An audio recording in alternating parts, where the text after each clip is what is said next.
할렐루야! 하나님의 크신 사랑이 이 새벽에 우리 가운데 가득한 줄 믿습니다.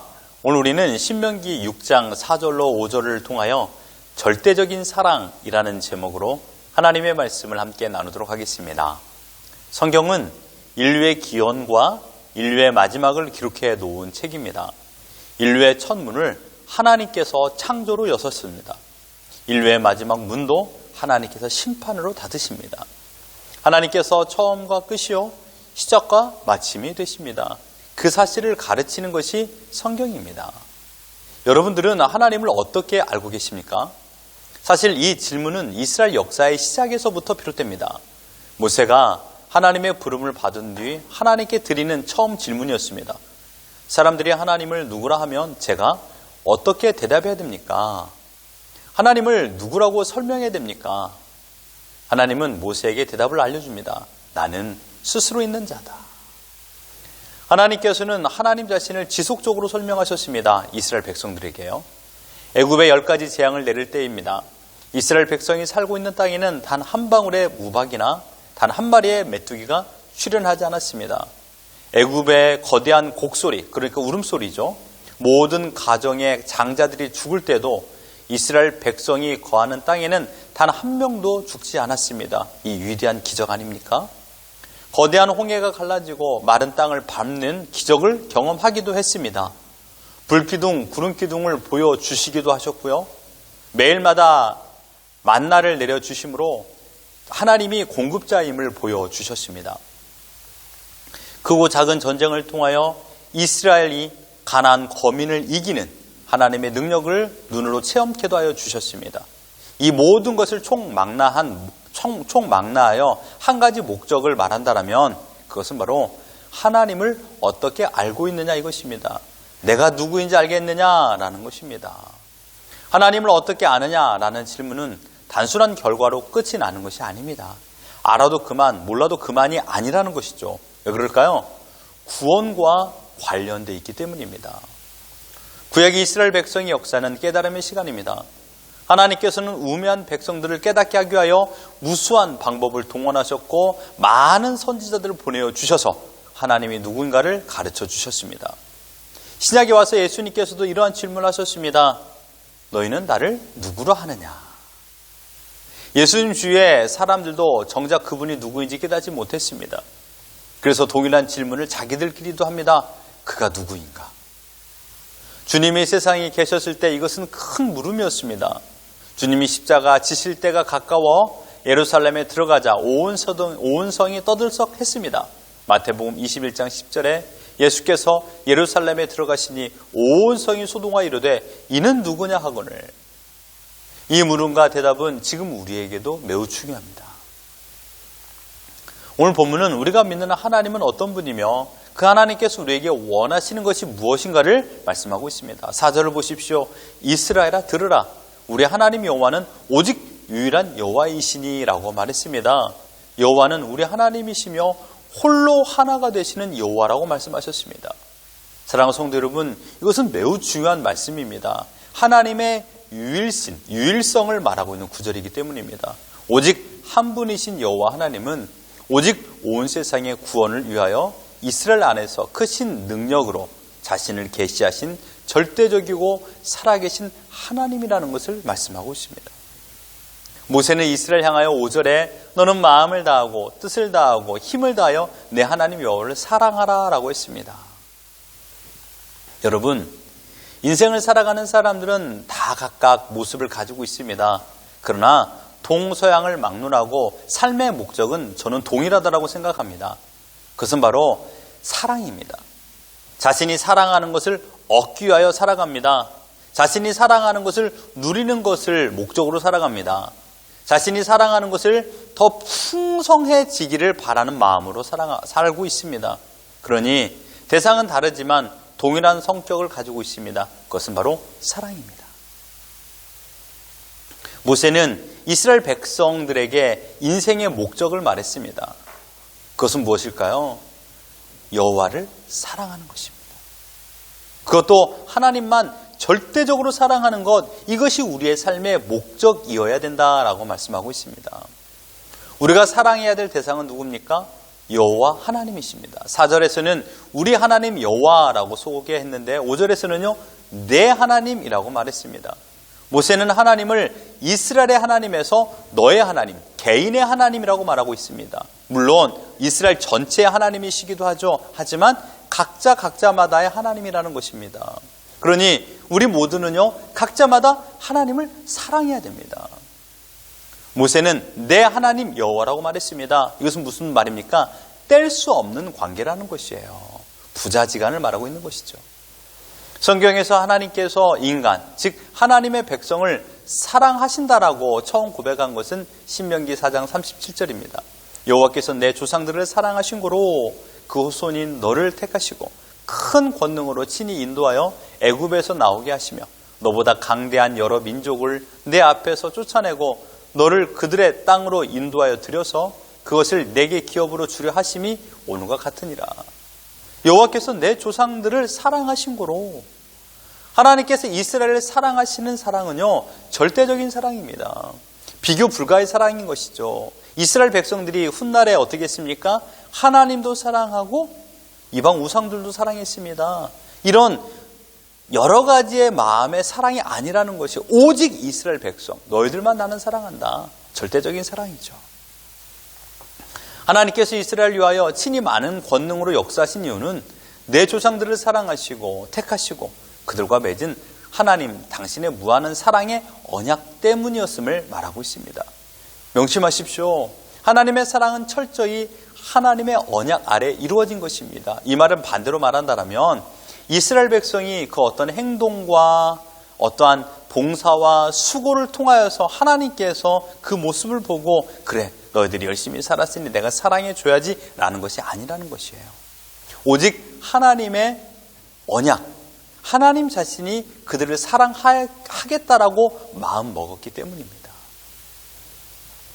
이 언약을 쉽게 말하면요 내가 언약 맺은 내 백성을 내가 끝까지 책임질 것이다 이것입니다. 그것을 바로 사랑이라고 표현합니다. 여러분 하나님께서 우리에게 허락하여 주신 사랑은요 지금도 유효한 줄 믿습니다. 하나님께서 맺으셨기 때문입니다. 그래서 변질될 수가 없습니다. 물론 우리가 하나님을 향한 사랑이 때로는 많이 변하기도 합니다.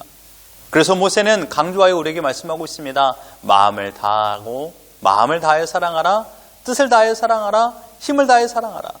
모세는 인간이 지니고 있는 지정의를 다하여 하나님을 사랑하라고 말하고 있습니다. 마음으로 모든 생각으로 하나님을 사랑하고요. 뜻을 다하여 이것은요 육체와 정신을 포함한 전 인격을 의미하고요. 힘을 다하라. 이것은요 인간의 모든 능력을 사용하여서 하나님을 사랑하라는 것입니다. 그러니 절대적인 사랑을 말하는 것이죠. 이스라엘 백성들도 하나님을 절대적으로 사랑해야 됩니다. 왜 그렇습니까? 하나님께서 이스라엘 백성들을 절대적으로 사랑했기 때문입니다. 이스라엘 백성들의 삶을 생각해 보십시오. 그들의 마음은 언제나 바뀌는 삶으로 이어졌습니다. 하나님을 사랑하는 마음이 있었습니다. 그러나 지속성과 안정감은 없었습니다. 이스라엘 백성들에게 하나님보다 더 중요한 것이 있었기 때문입니다. 세계 평화를 위한 것일까요?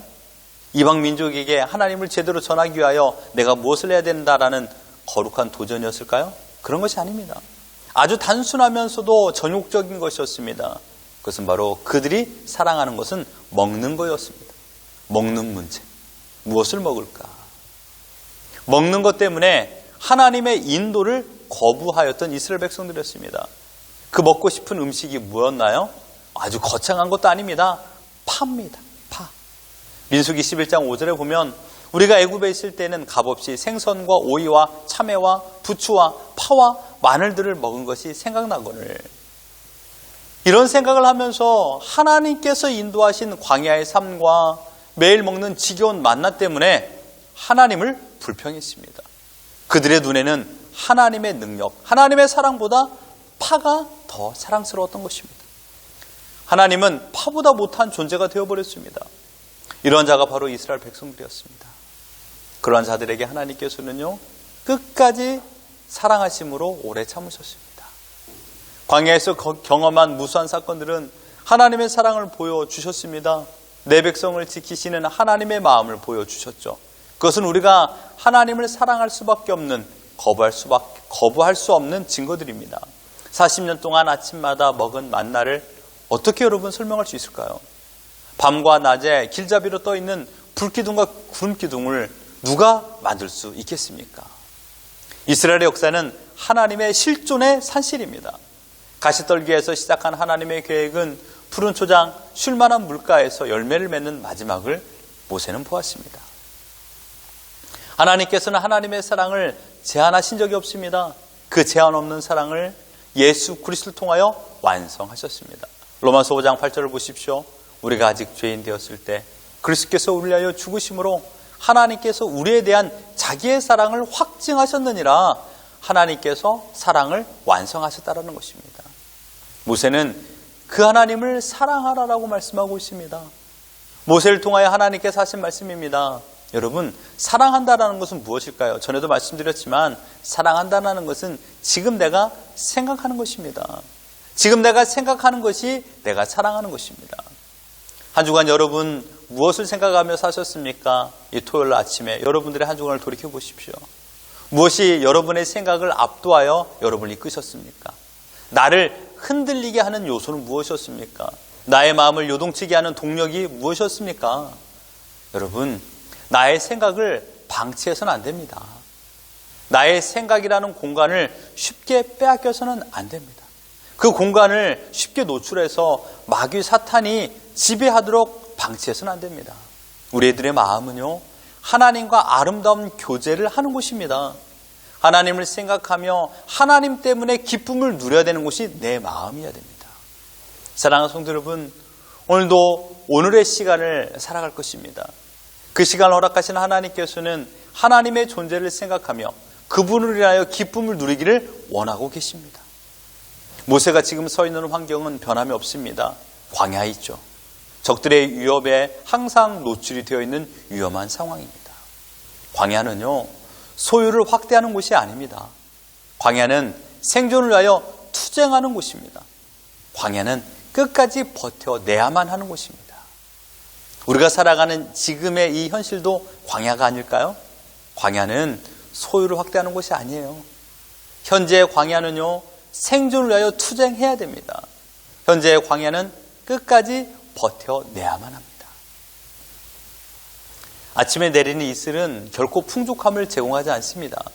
물 한 방울 내지 않는 척박한 땅이지만 포기하지 않고 이 이슬을 먹으며 살아가면 그 다음날 또다시 새벽에 이슬로 우리들의 갈증을 해결해 주는 하나님을 의지하는 곳이 바로 광야라는 곳이에요. 광야의 이슬은 우리가 모두 잠든 그 시간에 내립니다. 하나님의 돌봄의 은혜는요, 우리가 인식하지 못하는 이 순간에도 역사하십니다. 광야의 이슬이 멈춘 적은 한 번도 없습니다. 그 멈춤은 곧 죽음입니다. 하나님께서 우리에게 베풀어 주신 은혜는 멈춘 적이 없습니다. 하나님의 은혜가 멈추면 곧 죽음입니다. 우리에게 하나님의 은혜가 멈춘 적이 있을까요? 한 번도 없습니다. 단지 내가 인식하지 못할 뿐입니다. 하나님께서 우리에게 명하신 것은 무엇보다 어려운 것이 아니에요. 단 한 가지, 절대적인 사랑을 원하고 계십니다. 다른 말로 말하면 너의 생각을 세상 것에 빼앗기지 말라라고 말하고 있습니다. 염려거리나 걱정거리가 없다라는 것은 거짓말입니다. 그러나 염려와 걱정으로 내 마음을 빼앗기지 말라라고 말씀하고 있습니다. 환난과 궁핍과 결핍이 없다고는 할 수 없습니다. 그러나 그 환난과 궁핍과 어려움에도 불구하고 우리의 마음을 빼앗기지 말라는 것입니다. 왜요? 환난과 궁핍과 어려움은 내가 해결할 것이 아니라 하나님께서 해결해 주시기 때문입니다. 왜냐하면 내 인생의 주인이 내가 아니기 때문입니다. 내 인생의 주인은 하나님이십니다. 광야의 뜨거운 태양과 뼛속까지도 시린 추위가 있다 하더라도 더 이상 하나님의 백성을 흔들지 못합니다. 왜냐하면 하나님께서 친히 구름기둥과 불기둥으로 피난처가 되어주셨기 때문입니다. 비로소 광야는 하나님의 은혜를 경험하는 아주 멋진 곳이 되는 것입니다. 우리는 언젠가 이 광야 생활을 끝마치고 우리의 본향으로 돌아갈 자들입니다. 우리는 영광스러운 가나안 땅으로 들어갈 하나님의 자녀인 줄 믿습니다. 하나님은 우리의 피난처이시요 힘이십니다. 환난 중에 만날 큰 도움이십니다. 그 하나님께서 우리와 함께 하십니다. 하나님의 돌봄은 매일마다 경험하며 살아가는 우리가 하나님의 백성이 된 것이라고 말씀하고 있습니다. 그러므로 환경과 상관없이 하나님을 사랑해야 됩니다.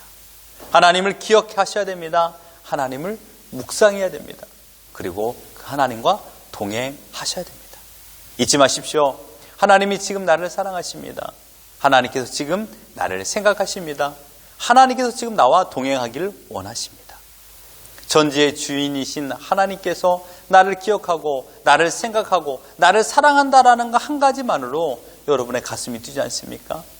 하나님은 오늘도 우리를 절대적으로 사랑하십니다. 이 사랑을 알고 있다라면 우리도 하나님을 절대적으로 사랑해야 합니다. 그 사랑에 오늘도 기쁨 가득함을 느끼고 그 사랑의 충만함을 경험하며 그 사랑의 평안을 누리는 우리 모두가 되기를 예수 그리스도 이름으로 축원합니다.